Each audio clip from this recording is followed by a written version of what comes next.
په دې بیمار وجود باندې زه یم چې هره زمانه څونه خدمت کېږي چې زه د قوم خدمت وکړم. هغه یوازې د مومندو نه، هغه د هر قوم د بچي. زه به د جان نثار او د جهانګیر شاه په منځ کې یو کورنۍ تنازع وه چې هغه د ټولو خلکو ته پته ده، د ګاونډ والا ته، دا بل څوک نه دي. خو زه خو اول دا خبره کومه د خپل ورونو ته چې اسلامي طریقه موږ ځان ته مسلمانان وایو، خو د مسلمانۍ په طور طریقو موږ نه چلیږو، موږ خپل رواج کوو.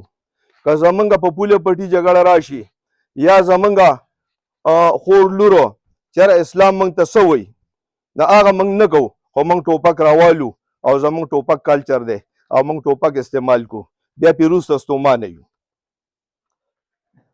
نو د هغې ستومانیه موږ دا جرګه ده، مهرباني وکړئ چې په هر قوم داسې څه مسله راځي نه موږ ته اطلاع کوئ. زموږ نمبر په میډیم چلیږي، موږ سره خپل چینلې دي او دا موږ سره ګرځي.